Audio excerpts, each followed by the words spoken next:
Hola a todas y a todos. Vamos a hablar en esta nueva clase de la protección integral de los derechos del niño, niña y adolescente. Para ello vamos a compartir pantalla. Ahí estamos.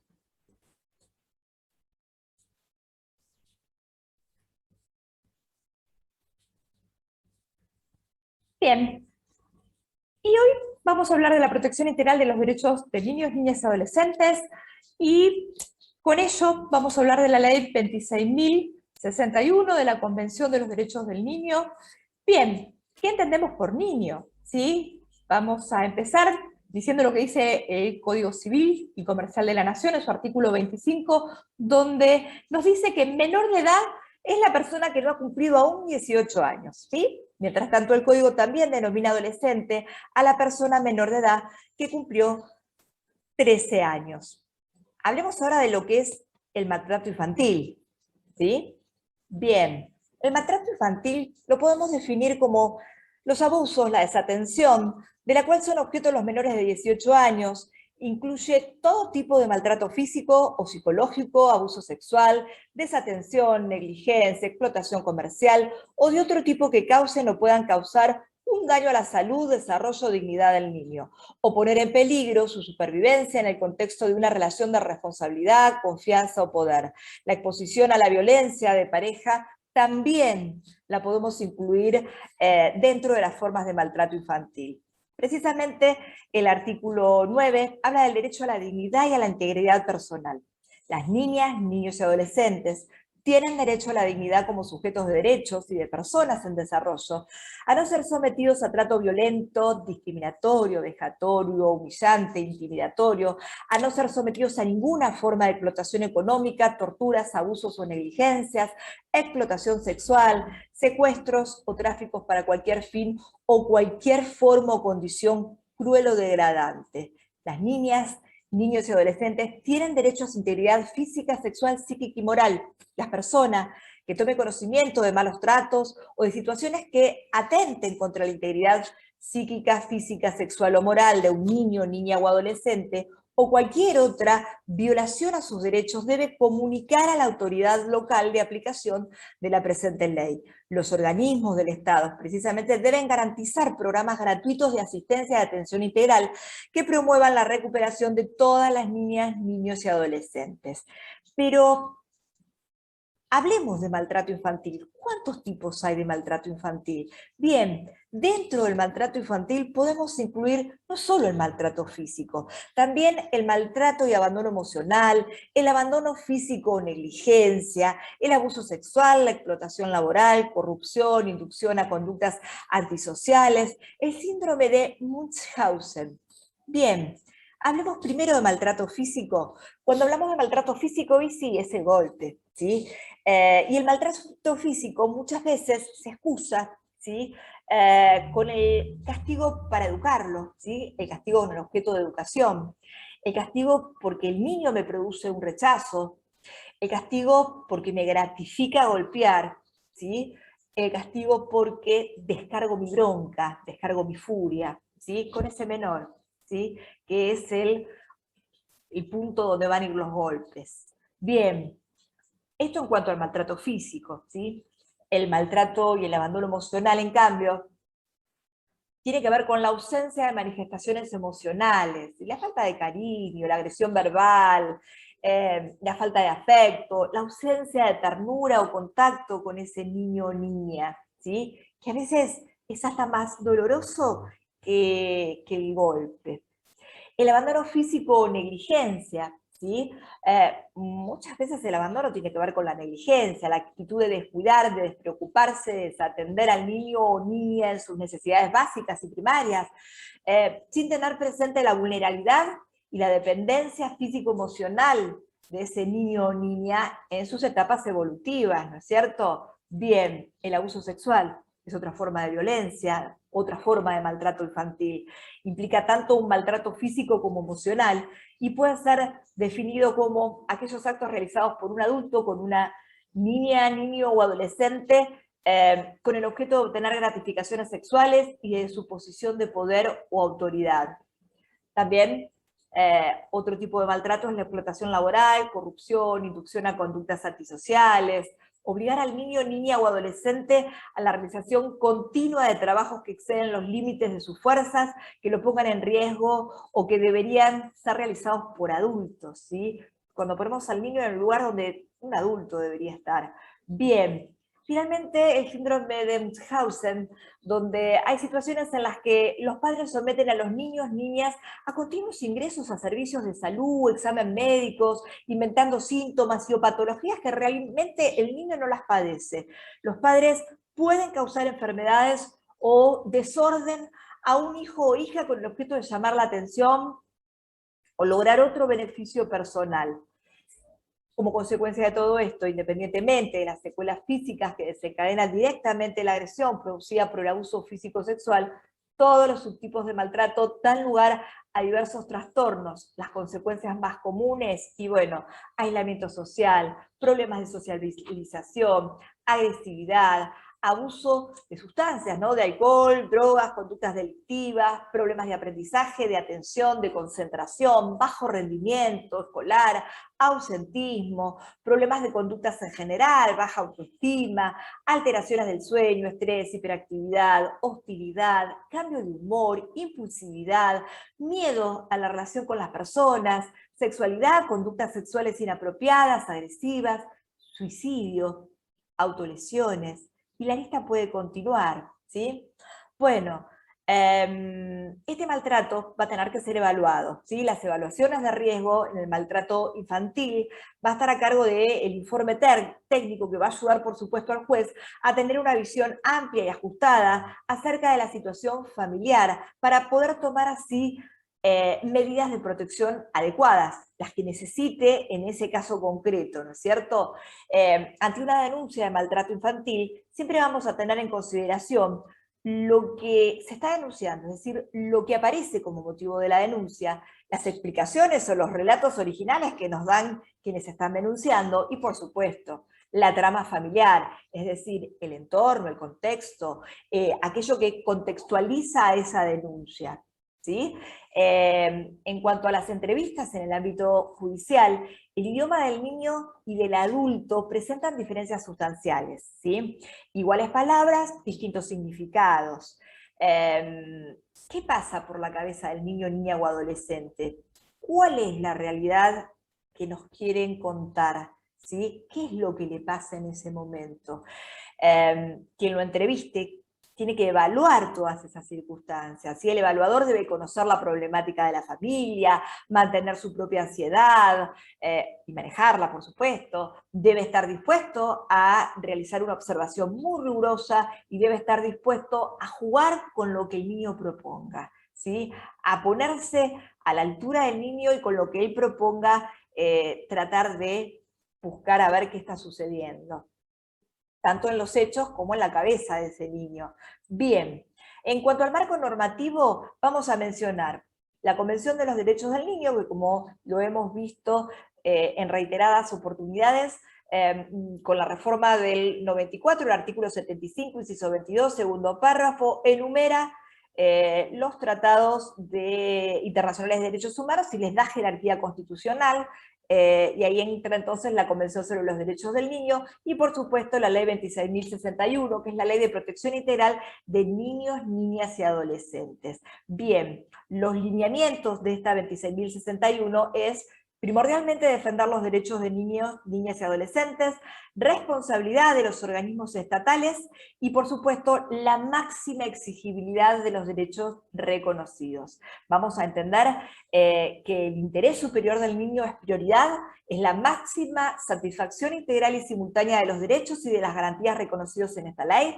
Vamos a ver al niño como un sujeto de derecho, los derechos y garantías de orden públicos, irrenunciables, indivisibles, intransigibles, ¿sí? De esta forma vamos a tratar todos esos derechos que le pertenecen al niño como sujeto de derechos. Bien, esta ley, dice el artículo primero, tiene por objeto la protección integral de los derechos de niñas, niños y adolescentes que se encuentran en el territorio de la República Argentina para garantizar el ejercicio y disfrute pleno, efectivo y permanente de aquellos reconocidos en el ordenamiento jurídico nacional y en los tratados internacionales en los que la nación es parte. Los derechos aquí reconocidos están asegurados por su máxima exigibilidad y sustentados en el principio de interés superior del niño. La omisión en la observancia de los deberes que por la presente corresponden a los órganos gubernamentales del Estado habilita a todo ciudadano a interponer las acciones administrativas y judiciales a fin de restaurar el ejercicio y goce de tales derechos a través de las medidas expeditas y eficaces.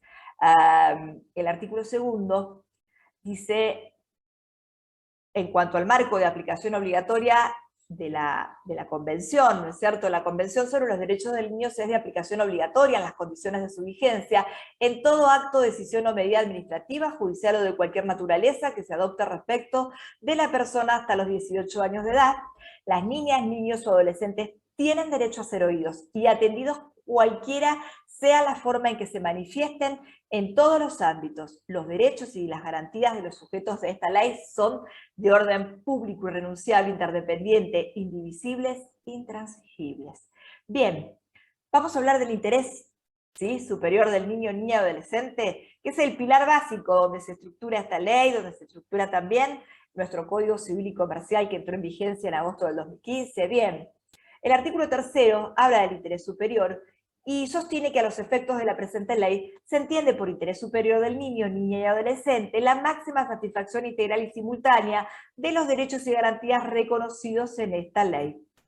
Continúa este artículo, debiéndose respetar su condición de sujeto de derecho, es decir, ver al niño como un sujeto de derecho.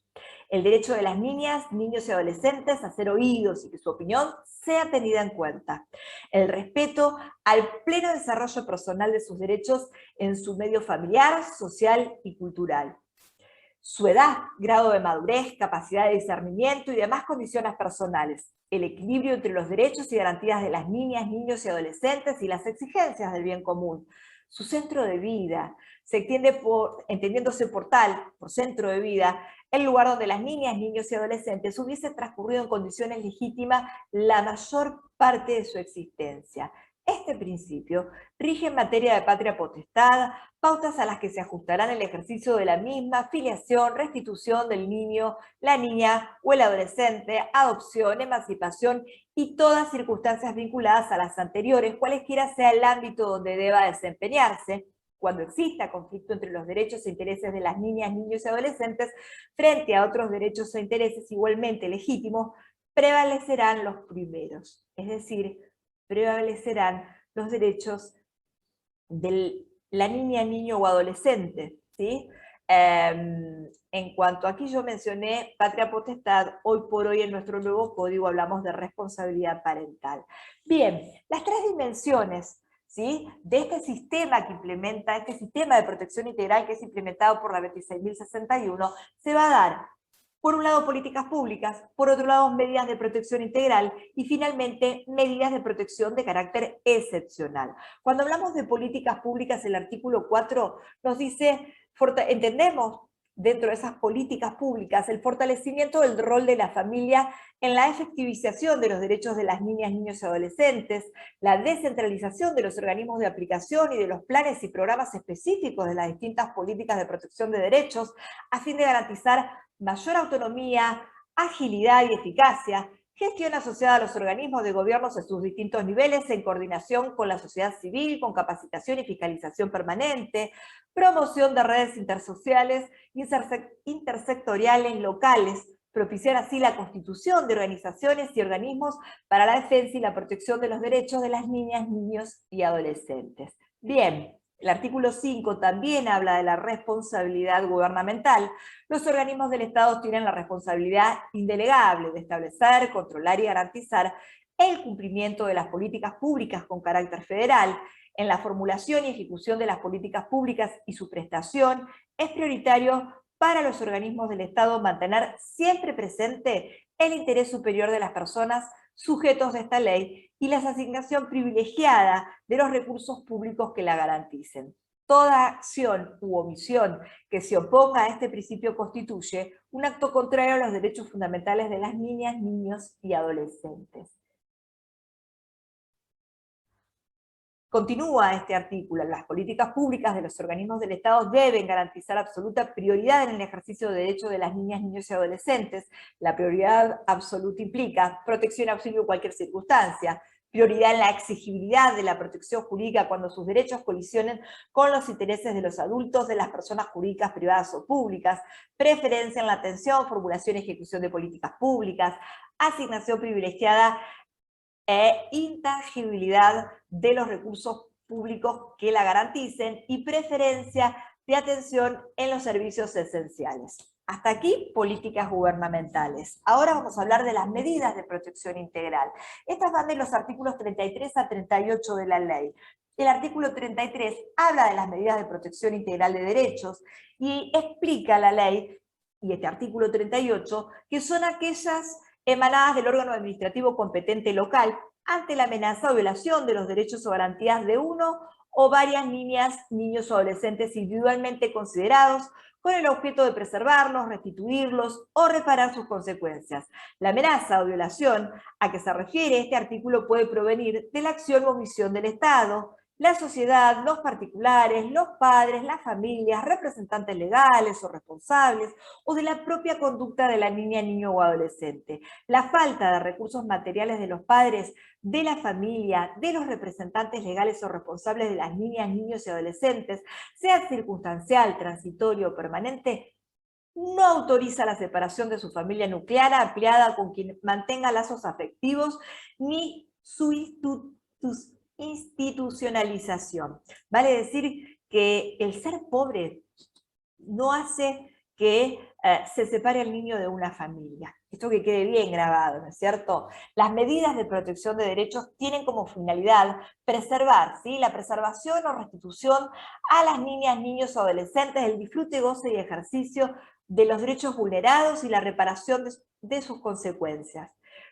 Se aplicarán prioritariamente aquellas medidas de protección de derechos que tengan por finalidad la preservación y el fortalecimiento de los vínculos familiares con relación a las niñas, niños y adolescentes. Cuando la amenaza o la violación de los derechos sea consecuencia de necesidades básicas insatisfechas, carencias o dificultades materiales, económicas, laborales o de vivienda, las medidas de protección son los programas dirigidos a brindar ayuda y apoyo incluso económico, con miras al mantenimiento y fortalecimiento de los vínculos familiares. En ningún caso, las medidas a que se refiere el artículo 33 de esta ley podrán consistir en privación de la libertad conforme lo establecido en el artículo 19. Las medidas de protección de las cuales se menciona el artículo 37, comprobada la amenaza o la violación de derechos, deben adoptarse, entre otras, las siguientes medidas. Primero, bueno, aquellas tendientes a que las niñas, niños y adolescentes permanezcan conviviendo con su grupo familiar. Y esto lo recalqué, porque esa es la última medida que se va a tomar en condiciones excepcionales, ¿sí? Siempre vamos a respetar que los niños, niñas, adolescentes permanezcan en su familia de origen, ¿sí? La solicitud de becas de estudio o para jardines maternales o de infantes, e inclusión y permanencia en programas de apoyo escolar, asistencia integral a la embarazada, inclusión de niñas, niños y adolescentes y la familia en programas destinados a fortalecimiento y apoyo familiar, cuidado de la niña, niño o adolescente en su propio hogar, orientando y apoyando a los padres, representantes legales, responsables en el cumplimiento de sus obligaciones, juntamente con el seguimiento temporal de la familia y de la niña, niño o adolescente a través de un programa, tratamiento médico, psicológico o psiquiátrico de la niña, niño o adolescente, o de alguno de sus padres responsables, legales o representantes, asistencia económica. Y vale decir, y esto está resaltado también, esta enunciación no es taxativa. ¿Qué quiere decir que no sea taxativa? Bueno, que puede haber un montón de medidas más las que se puede ampliar, ¿sí? Estas medidas no son las únicas, puede haber muchas más medidas que se consideren pertinentes a la hora de tomar alguna decisión. Las medidas de protección pueden ser sustituidas, modificadas o revocadas en cualquier momento por acto de la autoridad competente que las haya dispuesto y cuando las circunstancias que las causaron varíen o cesen, ¿sí? Vale decir que entonces estas medidas son movibles. Bien, hablé de políticas públicas, hablé de medidas de protección, hablemos ahora de medidas de protección de carácter excepcional. Estas están contempladas en el 39, 39, 40 y 41. Del 39 al 41 vamos. Las del 49 son medidas excepcionales aquellas que adopten cuando las niñas, niños y adolescentes estuviesen temporal o permanentemente privados de un medio familiar o cuyo superior interés exija que no permanezcan en este medio. Tiene como objetivo la conservación o recuperación por parte del sujeto del ejercicio y goce de sus derechos vulnerados y la reparación de sus consecuencias. Estas medidas, por supuesto, son limitadas en el tiempo y solo se pueden prolongar mientras persistan las causas que les dieron origen. Fíjense en que esta medida sí es excepcional, ¿sí? Temporalmente, es decir, por un tiempo limitado, podemos privar al niño, niña o adolescente de su medio familiar, cuando así lo exige el interés superior, ¿sí? Cuando sus derechos, el goce y el ejercicio de sus derechos han sido vulnerados y necesitan ser reparados, ¿sí? Esas consecuencias que produjo esa vulneración. Bien, solo serán procedentes cuando previamente se hayan cumplimentado debidamente las medidas dispuestas por el artículo 33. Voy a tomar primero todas las medidas. Cuando ya no quede opción, entonces sí vamos a optar por esta medida. Declarada procedente esta excepción, será la autoridad local de aplicación quien decida y establezca el procedimiento a seguir, acto que deberá estar jurídicamente fundado, debiendo notificar fehacientemente dentro del plazo de 24 horas la medida adoptada a la autoridad judicial competente en materia de familia de cada jurisdicción. Vale decir que la autoridad administrativa va a tomar la medida, va a tomar esa disposición, pero de inmediato, 24 horas, estaría comunicándoselo a el juez de familia que corresponda de acuerdo a la jurisdicción, ¿sí? El funcionario que no dé efectivo cumplimiento a esta disposición será pasible de las sanciones previstas en el capítulo 4 del Código Penal de la Nación.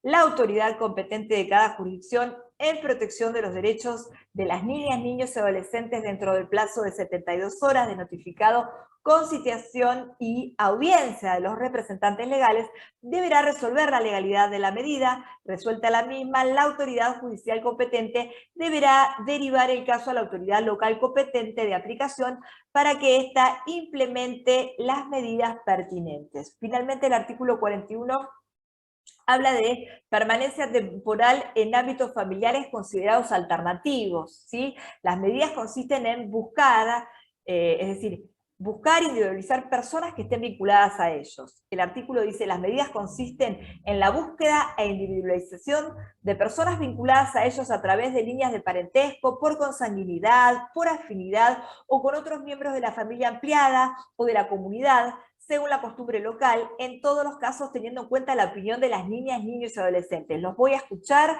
voy a ver su opinión y en función de eso van a tomar una decisión. Vale decir que el referente afectivo del niño, niña o adolescente es prioridad, es muy importante, ¿no es cierto? El inciso B nos dice que solo en forma excepcional, subsidiaria y por el más breve lapso posible puede recurrirse a una forma convivencial alternativa a la de su grupo familiar, debiéndose propiciar a través de mecanismos rápidos y ágiles el regreso de las niñas, niños y adolescentes a su grupo medio familiar y comunitario.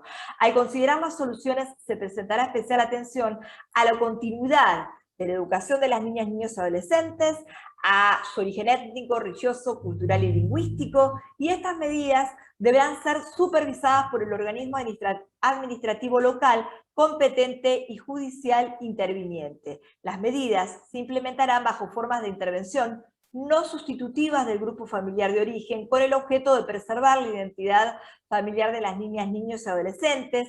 Las medidas de protección excepcional que se tomen con relación a grupos de hermanos deben preservar la convivencia de los mismos, es decir, que fíjense que debemos priorizar el vínculo fraterno, sin no separarlo de los hermanos dentro de las posibilidades que se presentan en cada caso.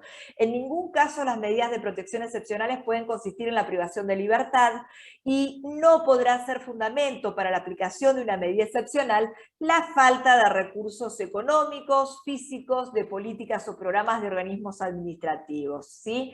Bien. Vamos a hablar ahora de los derechos a ser oídos, el derecho a ser oído que tiene la niña, niño o adolescente, incluso dentro del ámbito judicial. Bien, vamos a hablar primero de la Convención. En el artículo 12, la Convención sostiene que los estados partes garantizan al niño que esté en condiciones de formar un juicio propio el derecho a expresar su opinión libremente en todos los asuntos que afectan al niño, teniéndose debidamente en cuenta las opiniones del niño en función de la edad y madurez del niño. Con tal fin, se dará en particular al niño oportunidad de ser escuchado en todo procedimiento judicial o administrativo que afecte al niño, ya sea directamente o por medio de un representante o de un órgano apropiado, en consonancia con las normas de procedimiento de la ley nacional. El derecho a ser oído y a que su opinión sea tenida en cuenta. Bien, este artículo 12 de la Convención sobre los Derechos del Niño es una disposición sin precedentes en un tratado de derechos humanos, apunta a la condición jurídica y social del niño, que por un lado carece de plena autonomía, pero no es un adulto, ¿sí? Pero sin embargo es un sujeto de derecho. Y fíjense que hoy por hoy nuestro código también lo toma como un sujeto de derecho, la importancia que esto tiene, ¿sí? El derecho a escucharlo, a que su opinión sea tenida en cuenta, más allá de que no tiene plena capacidad, pero sí es un sujeto de derecho y por ello lo escuchamos y hacemos valer su opinión. La observación general número 12, que data del 2009, el derecho, y tiene que ver, o se relaciona con este derecho del niño a ser escuchado, sostiene que el objetivo principal de la observación general, por supuesto, es apoyar a los estados partes en la aplicación efectiva del artículo 12. En virtud de ese propósito, pretende aumentar la comprensión del significado del artículo 12 y sus consecuencias para los gobiernos, las partes interesadas, las ONG y la sociedad en general. Abundar en el alcance de las leyes, las políticas y las prácticas necesarias para lograr la plena aplicación del artículo 12, destacar los enfoques positivos en la aplicación del artículo 12, teniendo presente la experiencia del comité en las labores de seguimiento, proponer los requisitos básicos que deben cumplir los métodos adoptados para que se tenga debidamente en cuenta las opiniones de los niños en todos los asuntos que los afecten. Fíjense, yo leí el artículo 12 y ahora leí la observación general, que es básicamente una ampliación a la interpretación de ese artículo 12 en todo lo relativo al escuchar al niño, al que sea oído y al que sea tenido en cuenta. Bien, nuestra ley 26.061 habla en su artículo 2 de la aplicación obligatoria, pero también tiene que ver con esto del derecho del niño a expresarse. La Convención sobre los Derechos del Niño es de aplicación obligatoria en las condiciones de su vigencia, en todo acto, decisión o medida administrativa, judicial o de cualquier naturaleza que se adopte respecto de las personas hasta los 18 años de edad. Las niñas, niños o adolescentes tienen derecho a ser oídos y atendidos cualquiera sea la forma en que se manifiesten en todos los ámbitos. Este artículo ya lo leímos cuando al principio yo hablé de aplicación, ¿sí? Aquí lo reitero porque también habla del derecho a ser oídos. Los derechos y las garantías de los sujetos de esta ley son de orden público, irrenunciables, interdependientes, indivisibles e intransigibles. Bien. El artículo 19, que también lo mencionamos por ahí, las niñas, niños y adolescentes tienen derecho a la libertad, y en el inciso C, a la libertad de expresar su opinión como usuarios de todos los servicios públicos y con las limitaciones de la ley en todos los procesos judiciales y administrativos que puedan afectar sus derechos. El inciso B6 del artículo 26, en su inciso B6 de la 26.485, y aclaro, esta ley habla de la violencia contra la mujer, expresa que en caso que la víctima fuese menor de edad, él o la jueza, mediante resolución fundada y teniendo en cuenta la opinión y el derecho a ser oída de la niña o del adolescente, puede otorgar la guarda a un miembro de su grupo familiar, por consanguinidad o afinidad, o con otros miembros de la familia ampliada o de la comunidad. Fíjense en que también menciona la opinión, ¿sí? Tener en cuenta la opinión y el derecho a ser oída de esa niña o de esa adolescente, ¿sí? Fíjense cómo todas las leyes básicamente hablan de lo mismo, ¿sí? Y el derecho a que su opinión sea tenida en cuenta. Si lo escucho, necesito que esa opinión valga, ¿sí? Sino para que lo escucho. Bien, en cuanto a este derecho, también el artículo es congruente con lo que estamos diciendo, el artículo 24 de la 26.061, donde dice que las niñas, niños y adolescentes tienen derecho a participar y expresar libremente su opinión en los asuntos que les conciernen y en aquellos que tengan interés, que su opinión sea tenida en cuenta conforme a su madurez y desarrollo. Este derecho se extiende a todos los ámbitos en que se desenvuelven las niñas, niños y adolescentes, entre ellos ámbito estatal, familiar, comunitario, social, escolar, científico, cultural, deportivo y recreativo. Y dentro de todo lo que enumeré, también, por supuesto, el ámbito judicial. El deber del funcionario es, al recepcionar estas denuncias, está contemplado en el artículo 31 de la ley. El agente público que sea requerido para recibir una denuncia de vulneración de derechos de los sujetos protegidos por esta ley, ya sea por la misma niña, niño o adolescente o por cualquier otra persona, se encuentra obligado a recibir y tramitar tal denuncia en forma gratuita a fin de garantizar el respeto, la prevención y la reparación del daño sufrido bajo percibimiento de considerarlo incurso en la figura de grave incumplimiento de los derechos del funcionario público. Con lo cual, fíjense que una niña, niño o adolescente también puede en el ámbito judicial presentar una denuncia, ya sea por sí, ya sea a través de otra persona. En cuanto a la participación concreta de los niños, niñas y adolescentes en el proceso, las garantías mínimas del procedimiento están contempladas por el artículo 27. Los organismos del Estado deberán garantizar a las niñas, niños y adolescentes en cualquier procedimiento judicial o administrativo que los afecte, además de todos aquellos derechos contemplados por la Constitución Nacional, la Convención sobre los Derechos del Niño, en los tratados internacionales ratificados por la nación argentina y en las leyes que en su consecuencia se dicten, los siguientes derechos y garantías. Y aquí otra vez volvemos a reiterar, el derecho a ser oído ante la autoridad competente cada vez que así lo solicite la niña, niño o adolescente, a que su opinión sea tomada primordialmente en cuenta al momento de arribar a una decisión que lo afecte, a ser asistido por un letrado, preferentemente especializado en niñez y adolescencia, desde el inicio del procedimiento judicial o administrativo que lo incluya. En caso de carecer recursos económicos, el Estado deberá asignarle de oficio un letrado que lo patrocine. Y acá incluimos la figura del abogado del niño, ¿sí? Alguien que priorice sus derechos y que en nombre de él lo represente. También el inciso D habla de participar activamente en todo el procedimiento, y el inciso E finalmente a recurrir ante el superior frente a cualquier decisión que lo afecte. Bien, básicamente el artículo 28 nos habla del principio de igualdad y no discriminación. Este principio también lo hemos visto en otras oportunidades, porque son los estándares básicos que tienen que ver y que se relacionan cuando hablamos de derechos humanos, y en este caso aún más cuando hablamos de derechos de niñas, niños y adolescentes. Por eso está contemplado por la ley.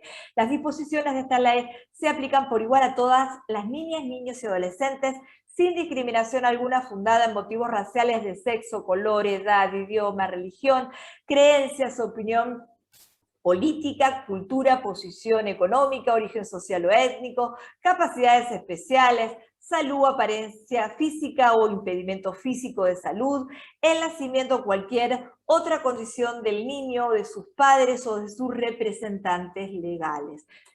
Igualdad y no discriminación, ¿sí? Los organismos del Estado deberán adoptar todas las medidas administrativas, legislativas, judiciales y de otra índole para garantizar el efectivo cumplimiento de los derechos y garantías reconocidos por esta ley, ¿sí? Con ello el artículo 29 de la misma.